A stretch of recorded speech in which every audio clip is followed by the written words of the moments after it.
Hello everyone, খবৰ মোৰ বাৰু ভালে মই দুখনমান কিতাপৰ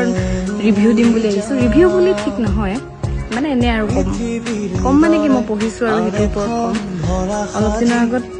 মই এটা ভিডিও দিছিলো তাত হৰা ফুলখন মই আনিছিলো আনবক্সিং কৰিছিলো মানে খুব বঢ়িয়া মই দেখাই আছো আপোনালোকক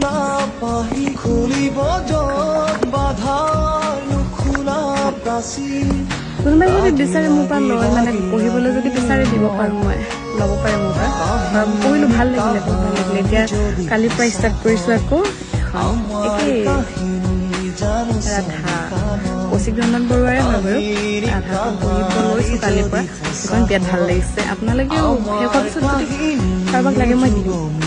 যদি কৰে লাগে মেছেজ কৰিব ফোন কৰিব যাৰ আছে নাম্বাৰ আৰু আমাৰ অলপ দিনৰ আগত কলেজত বনলতাৰ পৰা হেৰি আহিছিলে বুকফেয়াৰ আহিছিলে তাত মই দুখন কিতাপ কিনিলো এখন কিনিলো অন্ধকাৰৰ বহ্নি শিখা এখন ৰঞ্জু হাজৰিকাদেৱৰ ৰঞ্জু হাজৰিকাৰ কিতাপৰ কথা মই আৰু কি কওঁ চবে জানে ৰঞ্জু হাজৰিকা এজন ডিটেক্টিভ টাইপৰ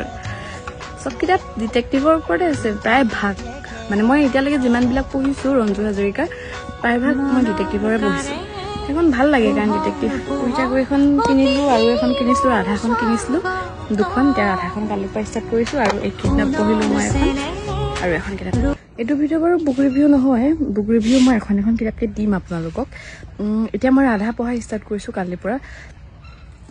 এখন ৰাধাখন মই এখন পঢ়ি শেষ হোৱাৰ পিছতে ইয়াৰ নেক্সট ভিডিঅ'টো মই এই ৰাধাখনৰ ওপৰতে বুক ৰিভিউ দিম সম্পূৰ্ণ অকল সেইটো ৰাধাখনৰ ওপৰতে আজি বাৰু মই কি কিতাপ পঢ়িছো সেইখন বাৰু ইন্ট্ৰডিউচ কৰোৱা হ'ল অকল পিছত মই বুক ৰিভিউ হিচাপে মানে এখন কিতাপকে মই তেনেকে দিম এখন